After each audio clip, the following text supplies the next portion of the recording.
na ito po ay ating napapakinggan, napapanood sa radyo natin 101.3 Udyungan ay atin pong bibigyan ng pagtatalakay ang mahalagang mga paksa sa ngayon po sa spiritual na buhay ang makapagtutulong sa atin upang tayo ay lumago relasyon sa Panginoon, sa ating pamilya at kung paano tayo magiging mahusay na tagapagdala ng pabalita ng Panginoon. Ang inyo pong tagapaglingkod, Pastor Rick Riano. At nawa, kayo po ay nasa mabuting kalagayan at inanyayahan namin po kayo tuwing araw po ng linggo, alas 4 hanggang alas 5 ng hapon. Dito po sa himpilan ng 101.3 radyo natin. Ang inyo pong tagapaglingkod, Brother Jomer Tayhon.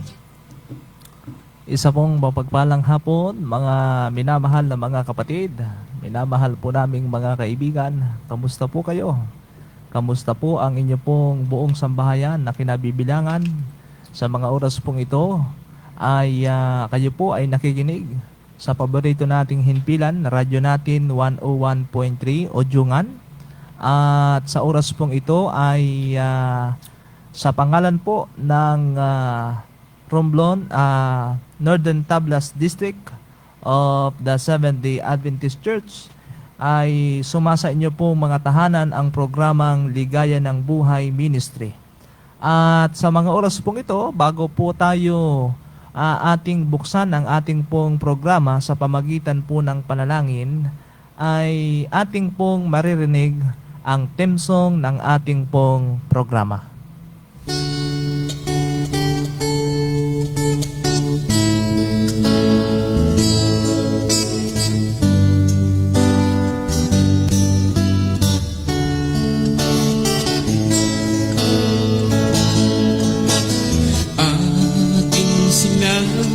Sa tubig, mga kababayan natin, upang sila'y makabangon sa sakuna dumating. Ang pag-asa'y iparating, atin silang pasiglahin. Mga pagkain at gamot at damit ating iabot.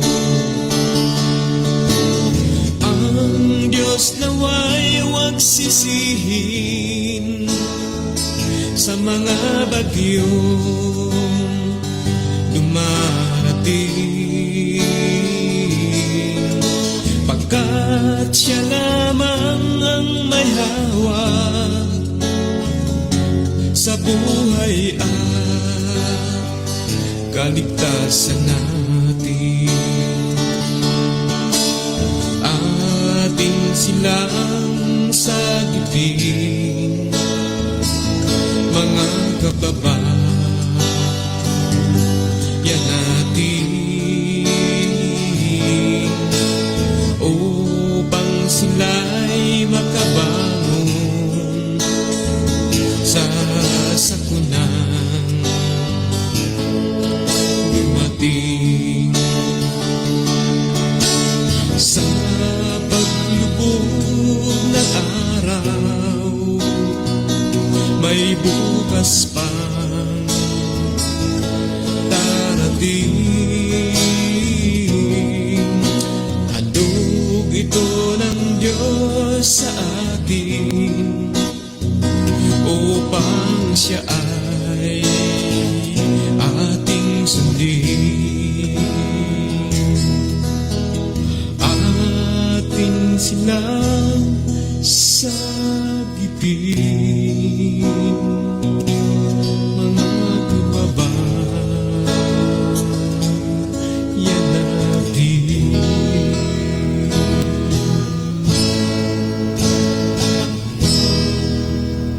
Tayo po ay manalangin. Mahabagin po naming Diyos, ngayong pong hapong ito, salamat po ng marami na ngayong hapon ay kayo po'y mangungusap sa aming mga mahal na mga kapatid sa aming mga mahal na mga kaibigan. Bukas po ang pintuan ng kailang tahanan sa pakikinig, pagbabasa ng inyong banal na aklat. Kaya tanging ang aming hiling sa mga oras pong ito, ang inyong patnubay, ang inyong karunungan, siyang ipagkakalob niyo po sa amin upang ang magintong aral ay aming pong lubusang maunawaan. Ito po ang aming pong sinasamot dalangin sa inyo sa matamis na pangalan ni Jesus. Amen. Amen. Okay, isa pong mapagpalang hapon mga minamahal kong mga kapatid. Nawa po ay sa biyaya at tulong ng ating Panginoon, kayo po ay nasa mabuting kalagayan. At ang inyo pong kaibigan, kapatid kay Kristo, Evangelist Jomer Tayhon, ay hindi po nag-iisa sa mga oras na ito. Kasama po natin ang ating partner, ang ating butihing district pastor, Pastor Ricardo Riano. Magandang hapon po sa lahat at tunay na ang kabutihan ng Panginoon ay ating naranasan. At muli po, narito naman po tayo sa isang talakayan upang pag-usapan po ang isang mahalagang paksa na magpapatibay po ng ating relasyon, higit na pagkilala sa ating Panginoon at maunawaan po natin ang kanyang kalooban. Kaya po, welcome at masyalan po tayo na aantabay sa ating programa.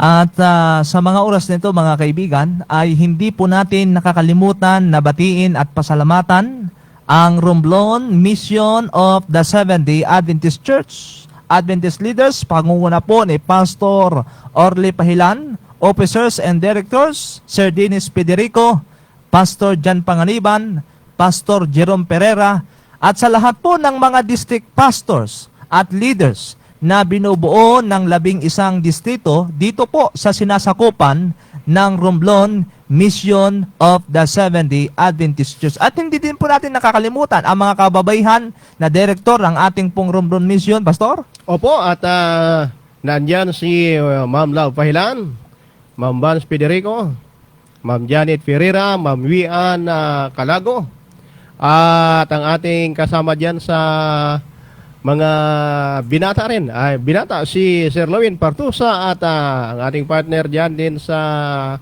mission, Brother Jezreel Murada. At gusto ko rin batiin, partner, Apo. yung ating mga kaibigan dyan sa palibot dyan sa compound na yan, na ngayon ay nagdiriwang ng birthday, Apo. ang anak ni Pastor Jerome Pereira. Ayan. Oho. At kasalukuyan na sila ay nag-merienda.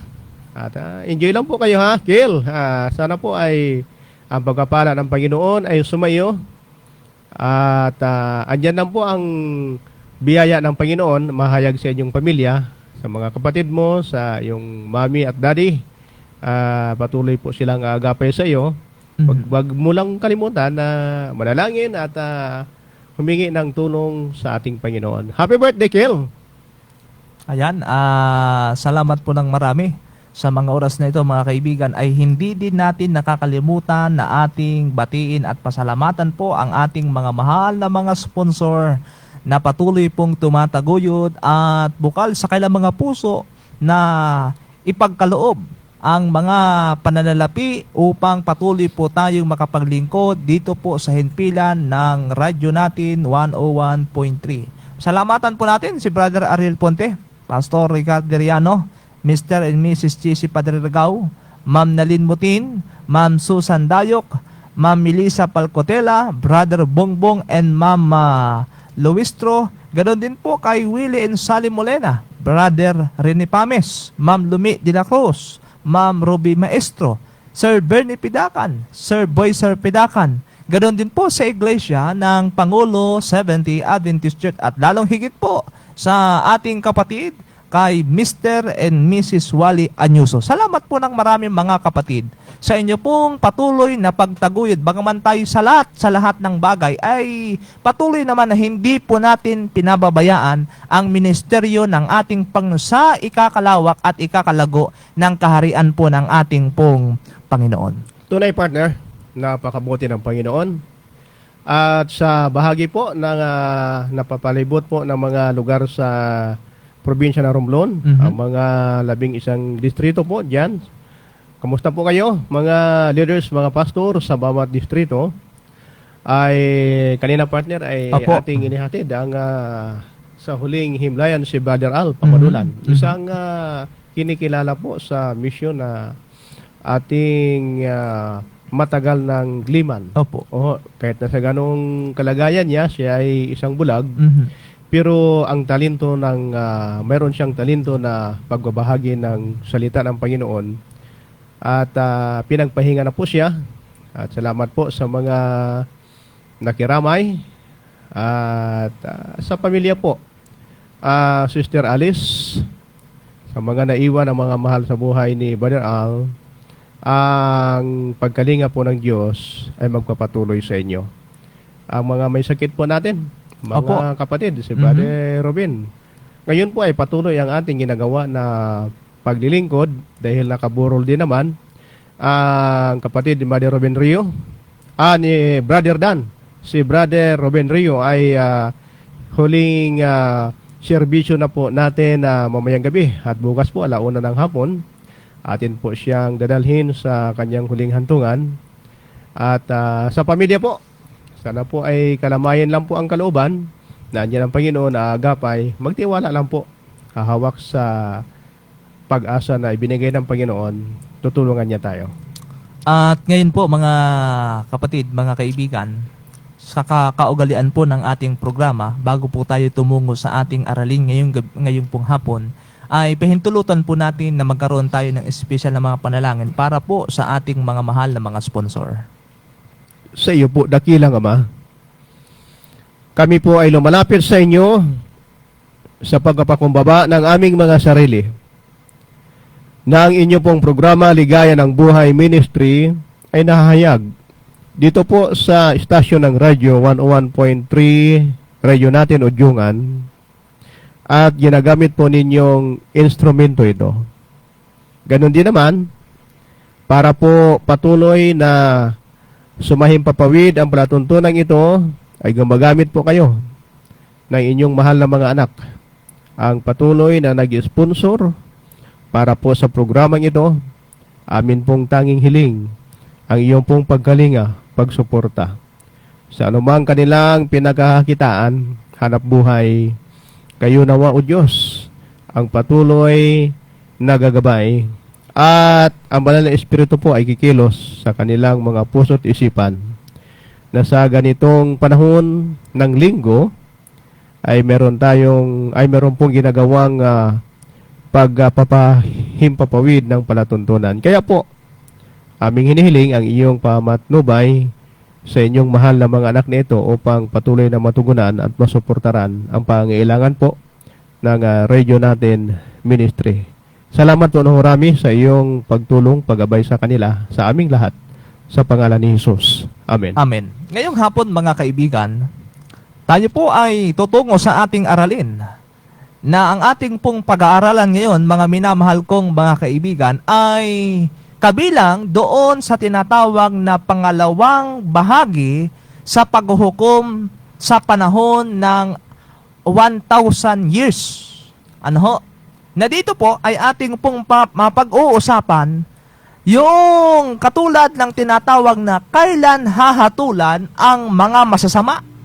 No ho? Sapagkat tayo po ay mayroong kanya-kanyang mga kuro-kuro. Merong kanya-kanyang mga pananaw sa bagay na ito. Kailan nga ba mangyayari ang nahatulan ang mga masasamang tao? Ito ba ay bago dumating si Kristo o ito ba ay matapos nang dumating ang ating Panginoon? Maganda pong usapin yan, partner. Opo. Talagang napapanahon sapagkat ito ay isang bahagi ng ating buhay, mga minamahal na mga kapatid at mga kaibigan. Bahagi rin naman ng uri ng ating paglilingkod sa Panginoon sapagkat isinasaad po na mayroong una, pangalawa at pangatlong bahagi na mahayag na paghuhukom na gagawin ang Panginoon at ito po ang ating pag-uusapan ngayong hapon. Sang-ayon po, atin pong tutunguyin ang binabanggit po ng Santa Biblia dito sa aklat ng Apokalipsis, ang kapitulo ay 20, ang talata ay 4, sa katanungan na kailan hahatulan ang mga masama. Ay talagang may masama pala, partner. Oho, at ating aalamin kung ano ang sinasabi ng Santa Biblia sa mga bagay na ito sa paghahatol sa mga masama. Ang sabi po ng talata, at nakakita ako ng mga luklukan at may mga nagsisiluklok sa mga ito.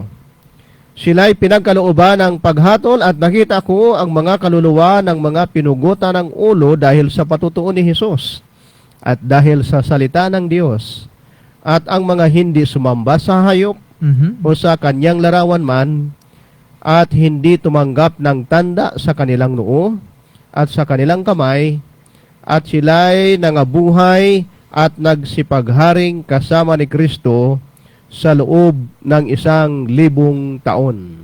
Yan. Dito po, partner, Opo. kayagan ang sinasabi ng teksto na meron pong paghahatol na darating sa Opo. lahat.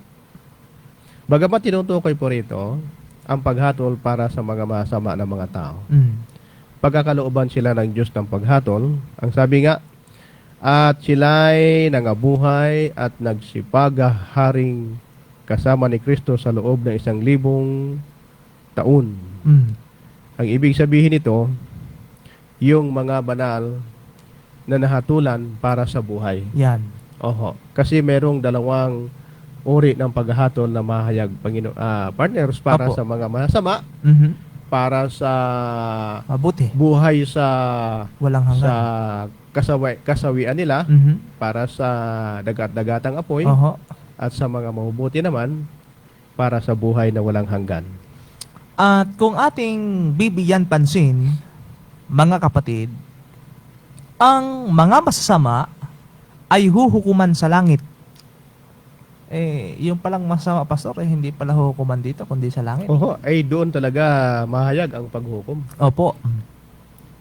Sa panahon ng 1,000 years, ayon po sa aklat ng Revelation 20, ito yung tinatawag na ikalawang bahagi ng paghuhukom.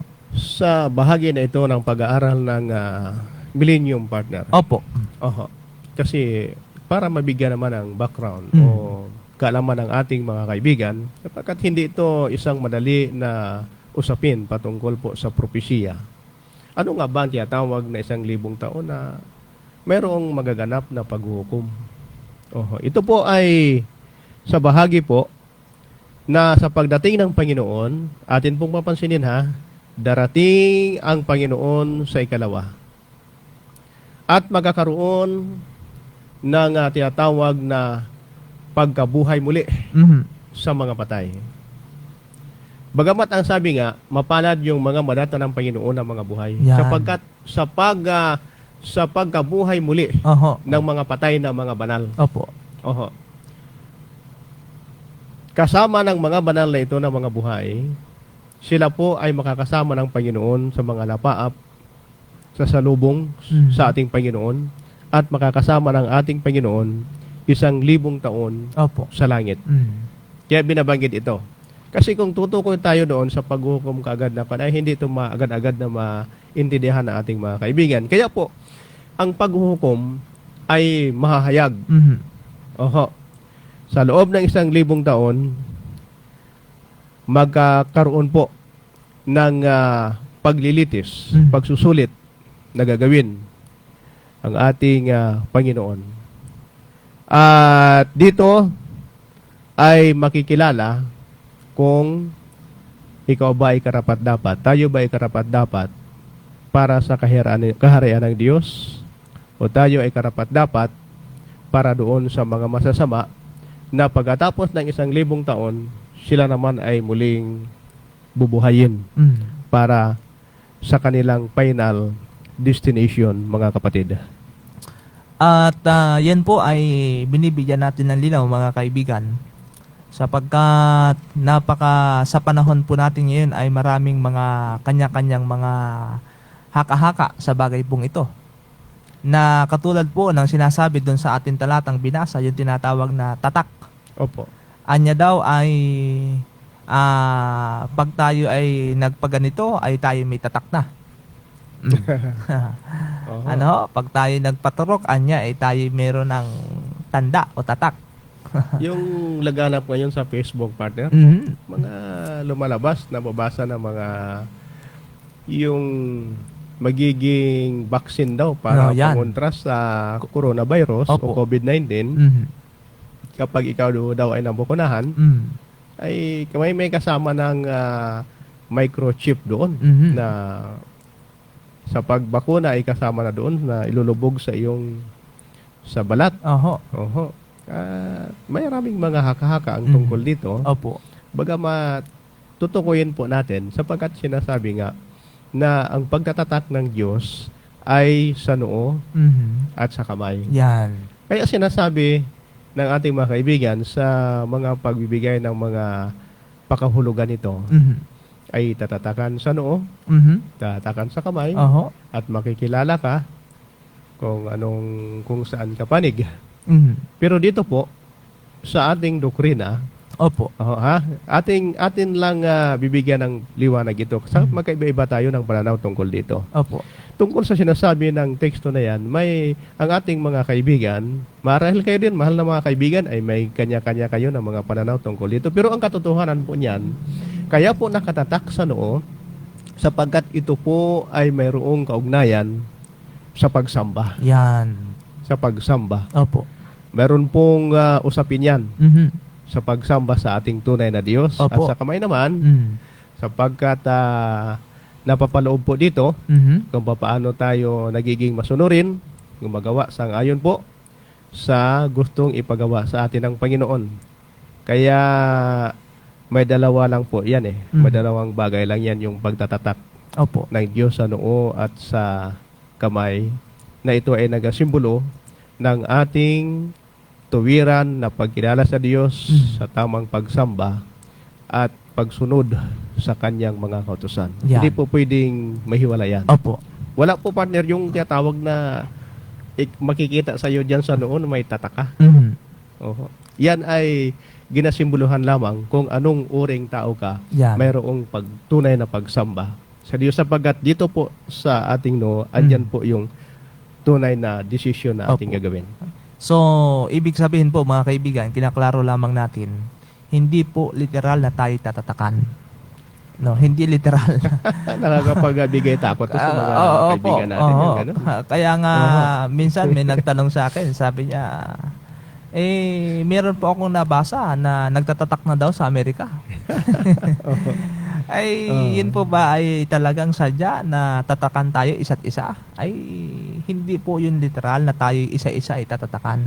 Ibig sabihin po, kasi po, yung tatak sa noo, yun kung simula nang tinanggap natin si Kristo, nalaman natin yung totoong araw ng pagsamba, yan ay nasa mindset opo. mo.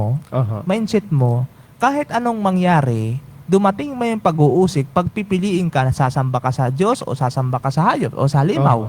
Kaya ngayon, ikaw ay meron tatak na, nasa isipan mo na yon, ano man ang mangyari, ay paninindigan mo yung katotohanan, aral na yung tinanggap sa buhay. Matibay na ang desisyon Opo. na iyong gagawin. Mhm. Ano man ang pwedeng dumating Mhm. na kapighatian o kahirapan, Opo. ay hindi ka na matitinag sapagkat may tatak ka na nga Yan. sa tunay na pagsamba, Pagsamba. pagkilala sa Panginoon. Opo. At sa isang banda mga kaibigan, natalakay din natin at napag-aralan din natin yung totoong araw ng pagsamba, Pastor. Oho. At yan po ay nagpapahiwatig lamang Opo. na yun ay kung paano tayo gumagawa ngayon. Mhm. Umaaksyon na ba, partner? Opo. Oho. Sangayon sa kung ano ang ating natanggap na katotohanan, Mhm. desisyon sa pagsamba sa tunay na Diyos, Mhm. ay meron tayong aksyon na gagawin. Opo. Kaya ganun po, mahayag kung ano na ang ating mga ginagawa ngayon sa pagpapahayag na ang tunay na pagsamba at kung ano ito ay ginagawa na ng mga pili o mga tinatawag na natira, Mhm. remnant Opo. church na sinasabi po. Opo. Oho. Kaya po mga kaibigan, hayag ang katotohanan na itinuturo sa atin ng ating pong Panginoon na Santang Biblia na ayon po sa talatang ating binasa ay huhukuman ng Panginoon ang mga masama. Ngayon, sino ang mga katulong na maghuhukom sa masama? Kabilang si Satanas at ang kanyang mga anghel. Ano kaya? Sino kayang, merong ba kayang helper? Merong kayang helper? Mga minamahal kong mga kaibigan, mga kapatid. Anong paglarawan, partner, ng sinasabi po ng banal na kasulatan sa ayon po sa teksto na binabanggit? Opo. Ayon po doon sa unang Korinto, 6, ang talata po ay 2 hanggang 3. Ay diyan po inilarawan kung papaano po inahayag kung sino ang katulong na maghuhukom sa mga masama o mga makasalanan. Babasahin po natin ha sa unang Korinto. Opo. Ang kabanata ay 6 6 verse at 2. 2.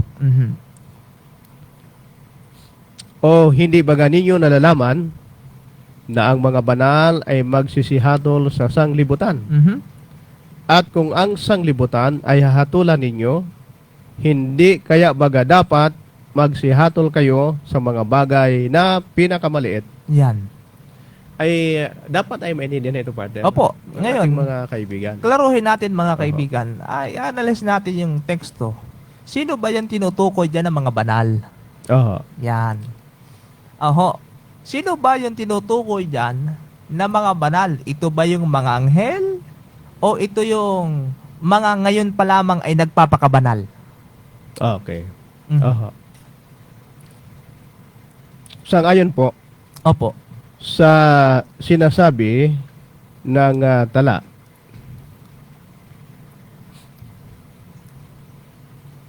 dito ay mayroong pagkapahayag kung papaano ang tinatawag ng mga banal ay mga anak ng Diyos na sila ay nasumpungang mga matuwid sa harapan ng Panginoon at mayroong karapatan na Opo.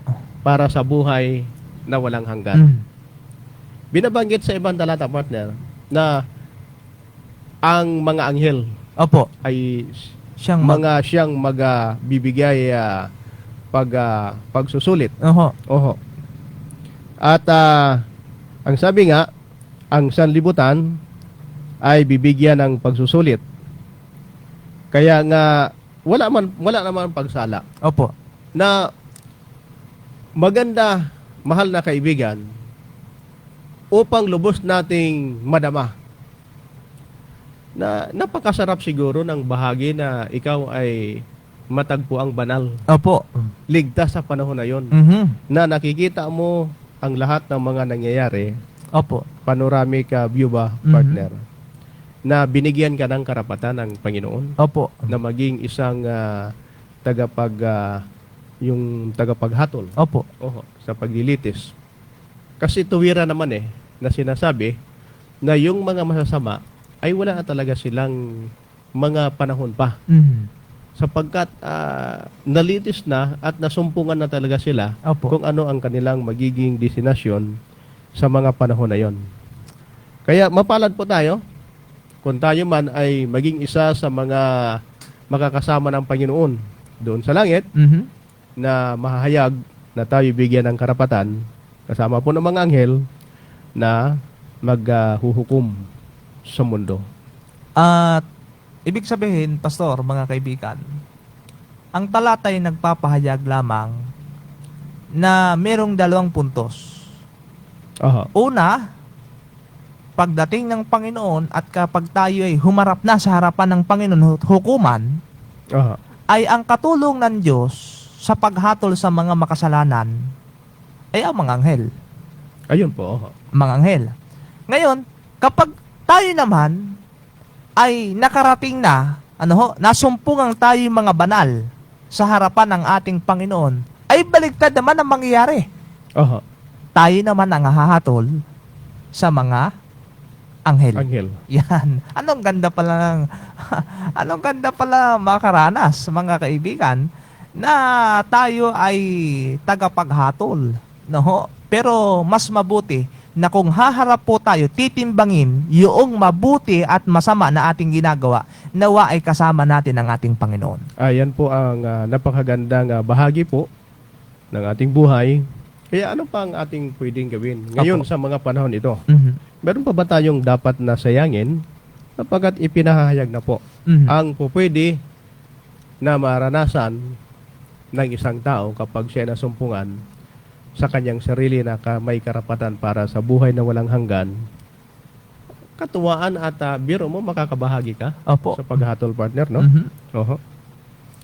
At sa ngayon, mga minamahal kong mga kaibigan, sa inyo pong mga kanya-kanyang kuro-kuro, mga opinyon, kaninong kapakinabangan ang pagsasagawa ng paghuhukom sa mga masama? Yayamang ang mga tao na wala sa langit sa panahon ng 1,000 taon ay hindi ligtas. Bakit kaya kailangan na gawin ang paghuhukom na ito sa mga makasalanan? Ano kaya ang dahilan nito, Pastor? Bakit kailangan pa na sa loob ng 1,000 taon saka pa isasagawa ang paghuhukom sa mga makasalanan? Oho. At dito po ay tasan po na binabanggit Opo. na kung paano po binibigyan tayo Mhm. ng isang pahayag. Mhm. Kung ating papansinin, ang paghuhukom na ito ay para po sa kapakinabangan ng mga matuwid. At ang Apokalipsis 3, babasahin po natin, ha? Opo. Apokalipsis 3, ang talata po ay 5. Ganito po ang sinasabi.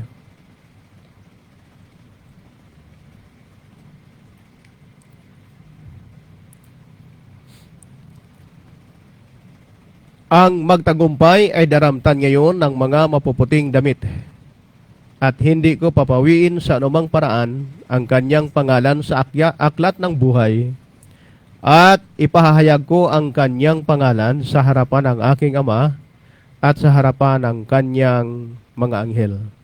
Ito po ay tumutukoy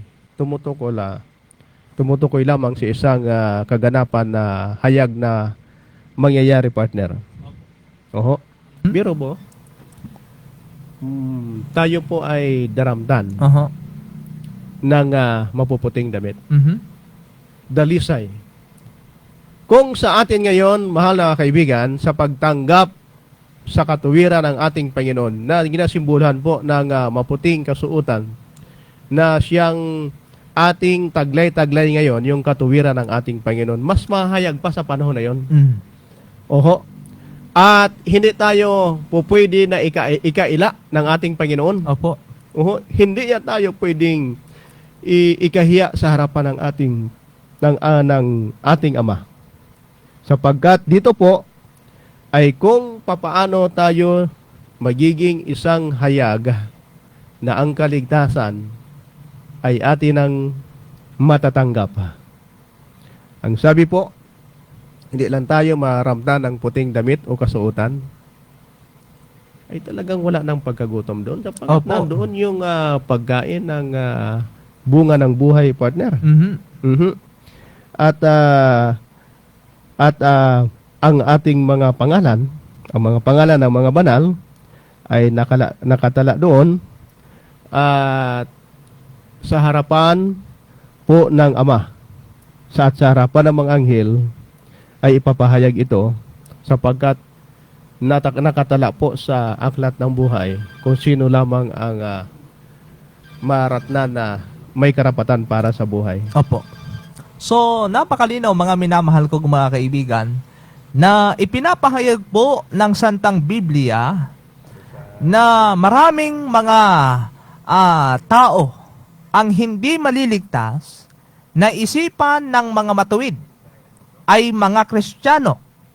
Ang pagbubukas ng aklat at pagtatanong ay mag-aalis ng pangangailangan sa pagiging makatarungan ng Diyos, makikita na ang mga hindi maligtas ay hindi pumansin sa Diyos sa kabila ng napakaraming mga pagmamahal na panawagan mula sa trono. So, ibig sabihin mga minamahal kong mga kaibigan, kung sa ating pong kapanahonan ngayon, napakaraming mga ngaral, napakaraming ginagamit ng ating Panginoon para sila'y manawagan na kayo ay tanggapin ninyo ang inaalok na kaligtasan ng Panginoon. Subalit, sa panahong tayo'y naging matigas ang ating mga puso, doon masasabi nating tama nga yung salitang nasa huli, yung pagsisisi para hindi natin makamit yung trono o putong ng buhay na walang hanggan.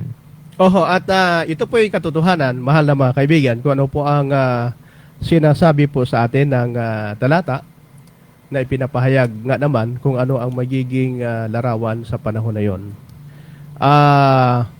Wala na pong tinatawag na pagbabago ng isipan. Mhm.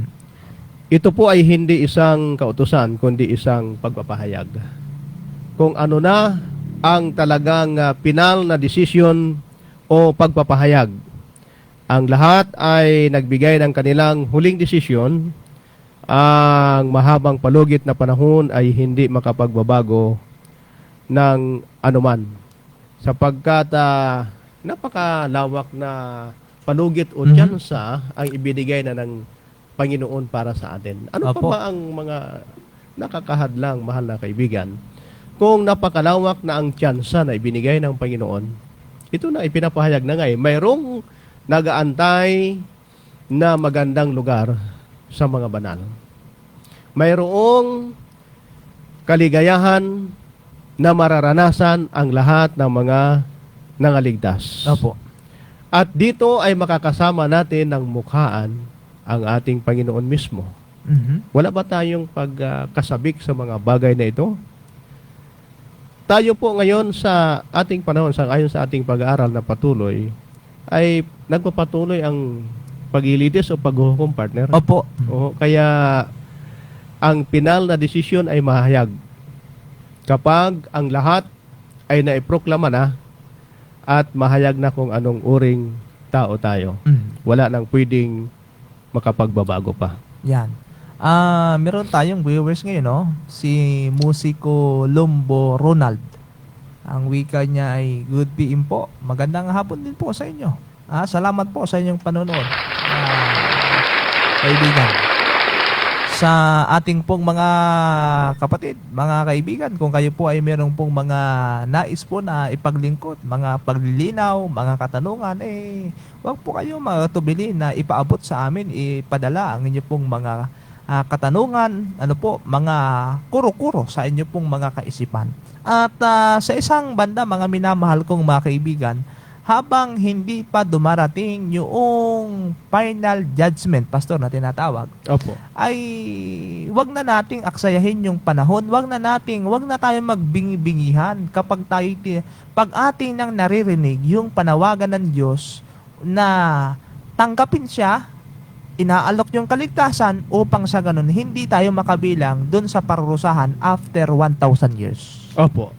At talaga nga naman, hindi ito pwedeng mapasubalian at hayag na po ang mga binabanggit sang-ayon po sa sinasabi ng banal na kasulatan Mhm.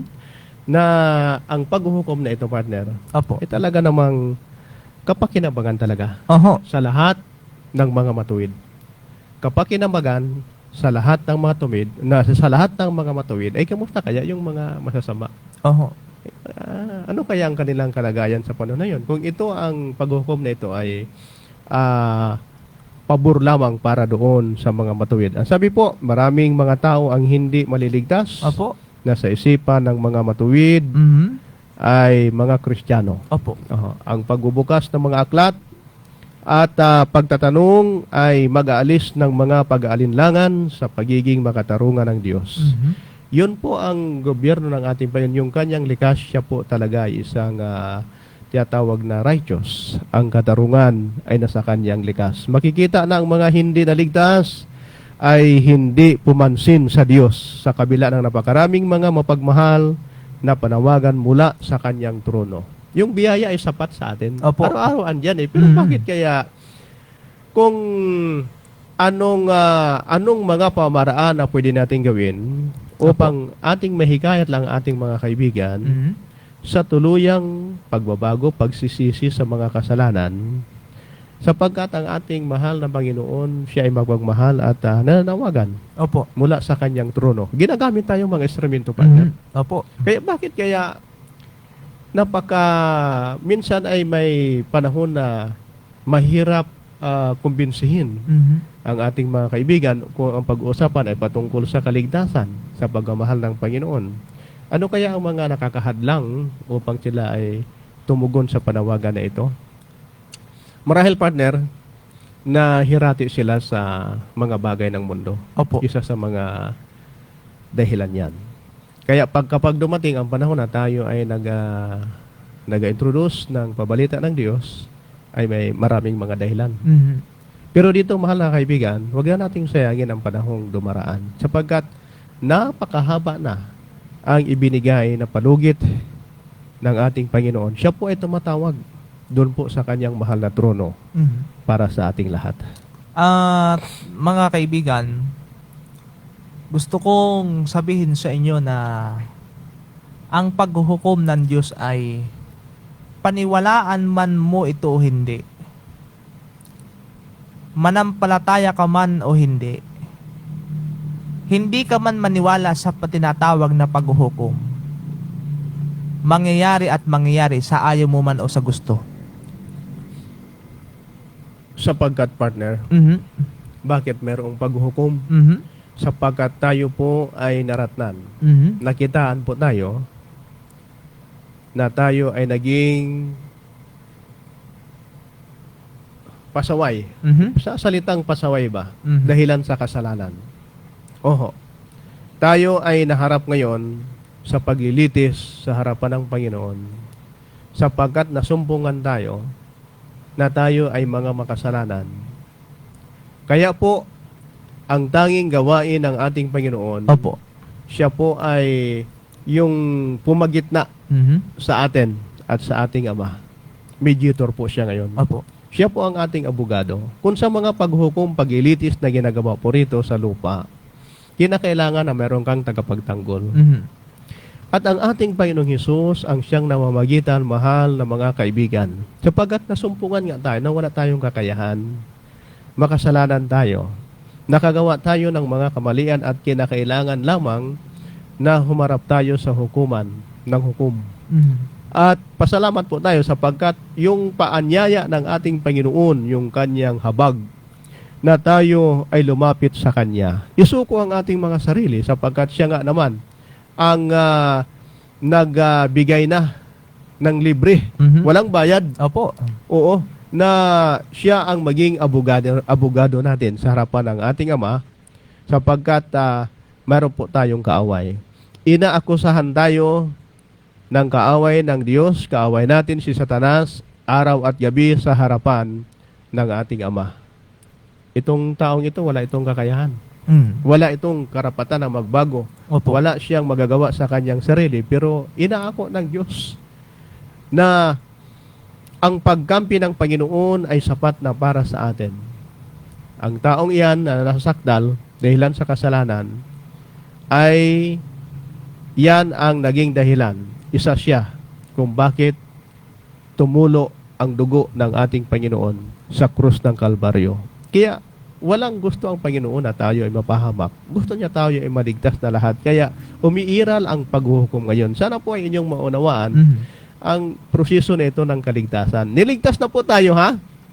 Ang paghuhukom ngayon ay isang proseso na lamang upang lubos na matiyak sa katiyakan, sa kasakdalan na tayo ay mayroong karapatan ma-pronounce yung Opo. verdict na sinasabi Mhm.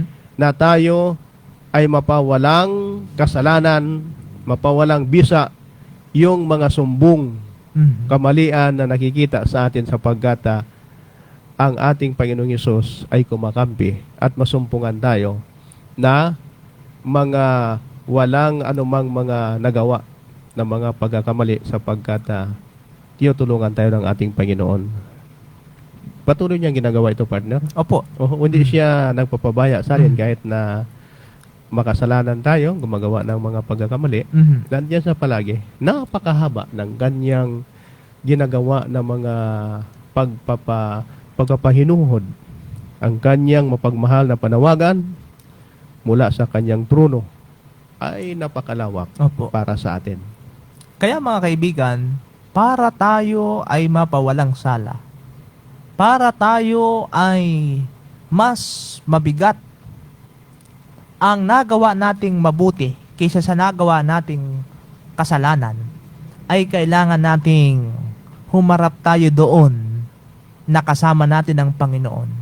At higit sa lahat, simula ngayon, ay iyong pahintulutan, iyong anyayahan ng ating Panginoon, iyong sampalatayanan ng ating Panginoon. Kaya ang katanungan nga ng karamihan, ano ang dapat kong gawin samantalang nalalapit na ang paghukom ng ating Panginoon? Dalawang bagay lamang, kaibigan: magpakabanal at magpakatino ka. Totoo po ito.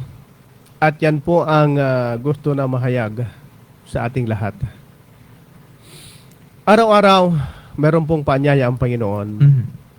Kilalanin siya, tanggapin na ating mapagkalingang Diyos, mapagmahal, sumusuporta sa lahat nating pangangailangan.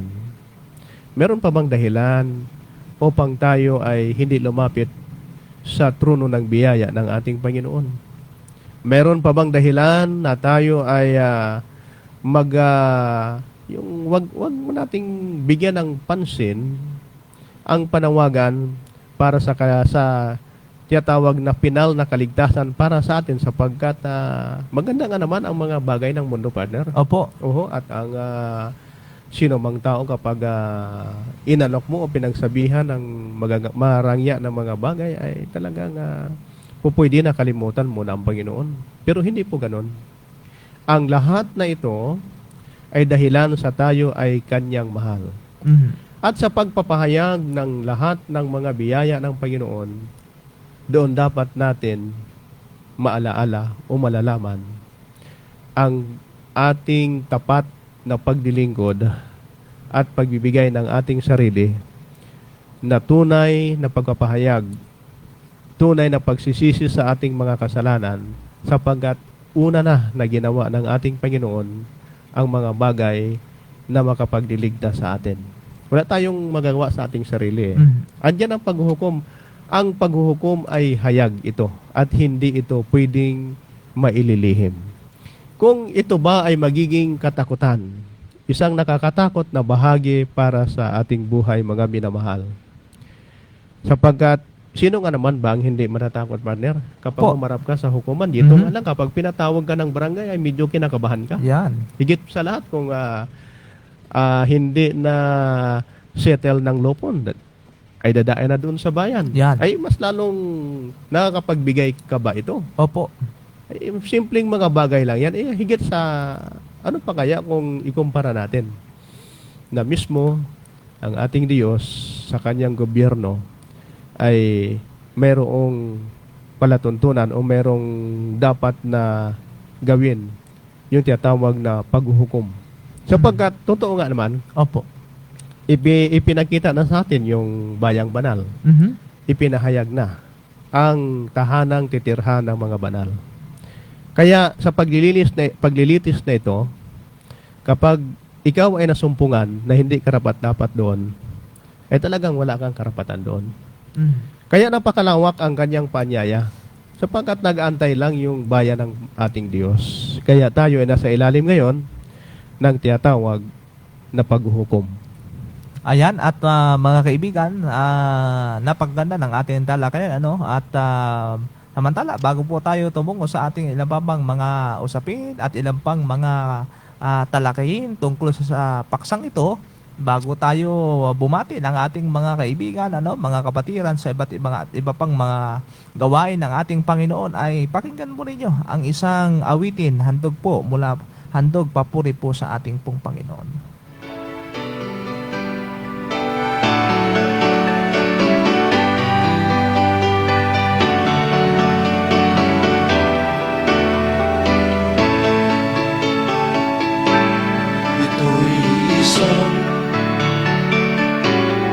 katanungan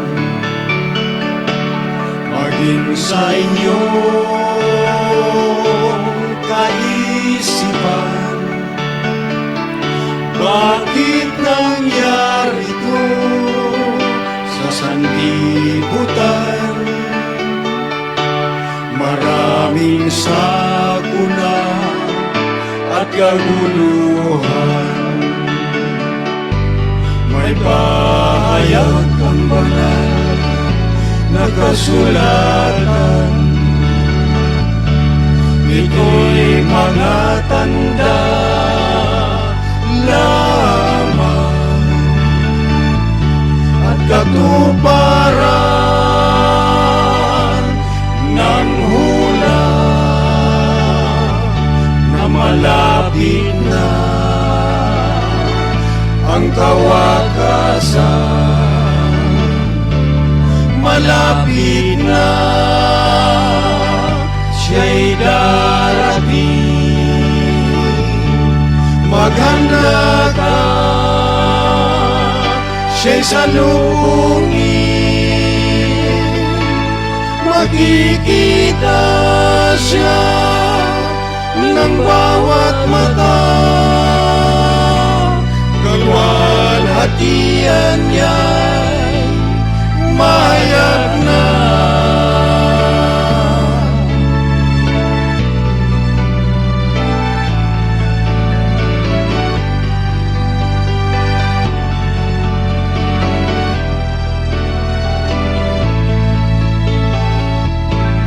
Ikaw ngayon inanyayahan,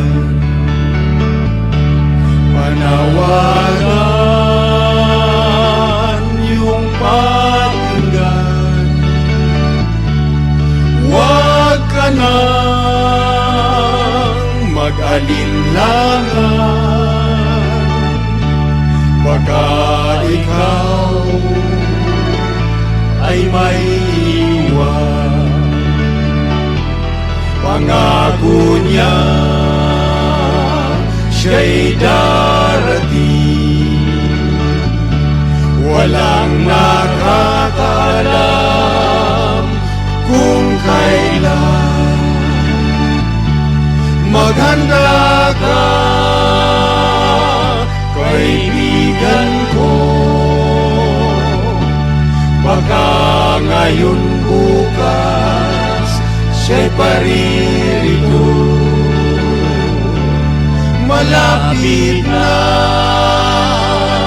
siya'y darating. Maghanda ka, siya'y salubungin. Makikita siya ng bawat mata. Kalwalhatian niya'y mahayag na. Malapit na siya'y darating. Maghanda ka, siya'y salubungin. Makikita siya ng bawat mata. Kalwalhatian niya'y mahayag na. Malapit na, malapit na, malapit nang darating.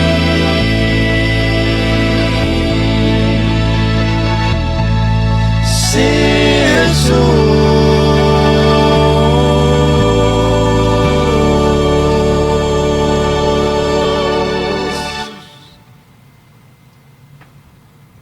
Purihin po ang Panginoon sa diwa po ng awit. Na ang awit po ay nagsasabing malapit na ang pagdating ng ating Mga kaibigan, patuloy po kayo nakikinig sa himpilan ng 101.3 Udyungan. At dito po sa programang Ligaya ng Buhay Ministry.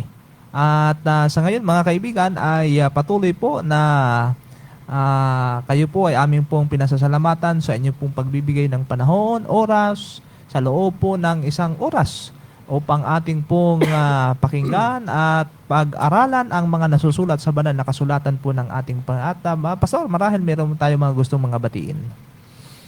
Binabati po nating patuloy ang ating mga tagatangkilik diyan po sa bahagi ng San Agustin Partner. Opo. Ay meron pong naganyaya sa atin na may birthday doon sa Anyoso family. Opo. At salamat po. Enjoy lang po kayo. Happy birthday sa tatlong bayan po na kinapapalooban po ng Northern Tablas District, Santa Maria, San Agustin at Calatrava, at sa kabuuan din po ng Romblon Mission, mga kaibigan natin. Salamat po sa inyong pagtangkilik at pagsuporta. Ganun din sa pamilya ko partner sa Sibuyan, binabati ko rin sila. Opo. At ngayon ay busy sa mga gawain. At sana po ang Panginoon ay patuloy na gagabay at aruga sa atin. At gayon lamang mga kaibigan ay patuloy po na pagkatapos ng ating pong gawain ito dito po sa Region Ministry, tayo po ay meron pong gawain ngayon sa sitio Salingsing, at nagsimula tayo noong November 29 hanggang sa ngayon. At pagkatapos po niyan ay meron din tayong gawain, sa area po ng Sugod, At marahil po sa mga kalapit na mga bayan at mga sitio, kabarangay, ay kung meron po kayong panahon o time ay pili po kayong aming manyahan sa Bible seminar diyan po sa Barangay Sugod. Magsisimula tayo partner sa Miyerkules. Opo. Ay 10 gabi po yan. At sana po inyong subaybayan, tangkilikin din naman. At mamayang gabi sa huling pagsiservisyo po natin para kay Buddy Robin sa Kamantaya, yung mga kalapit po ng mga lugar dyan, inanyayahan po kayo. At bukas po 1:00 ng hapon sa kanyang pagdala natin sa huling hatungan. At salamat po sa inyong mga pagsuporta. Mga kaibigan, salamat po ng marami na sa loob po ng isang oras pinakinggan nyo ang mga salita ng ating Panginoon. Salamat po ng marami at patuloy po na tayo magkaisa sa isang layunin sa pananalangin, sa paghahasik ng salita ng ating Panginoon. At sa oras na ito, wala na po tayong panahon upang tayo po ay patuloy na magtalakayan. At sa ating pagtatapos, inaanyahan po namin kayo na tayo'y manalangin at paglilingkuran po tayo ni Pastor Ricarte Riano. Purihin ka dakilang Ama. Salamat po sa tagumpay na ito. Nahayag ang inyong pabalita sa lahat ng dako sa pamamagitan po ng Ligaya ng Buhay Ministry. Napapakinggan, napapanood dito po sa 101.3 Radio natin Udyungan. Nawa po ang inyong patuloy na pagsuporta sa inyong mahal na mga anak. Saan man sila naroon ngayong lugar, sa kanilang pagtangkilik, pakikinig. Tulungan po kaming lahat sa pagharap naman sa isang linggo ng mga gawain. Mapuno po kami ng iyong mga bendisyon at maingatan po sa lahat ng mga lakarin, lahat ng mga gawain. At patuloy lamang po, Panginoon, ipapahayag namin ang papuri at pagkapasalamat sa inyo. Gabayan kaming lahat sa hapong ito, sa aming mga gawain pa, at patawad po sa lahat naming pagkakasala sa pangalan ni Jesus. Amen. Mga ka-YouTube, ka-Facebook, ka-radyo natin, salamat po ng marami. Ako po ang inyong pong kaibigan, kapatid kay Kristo, Evangelist Jomer Tayhon, at aking pong partner, Pastor Rick Riano. Magandang hapon po sa lahat. Our town.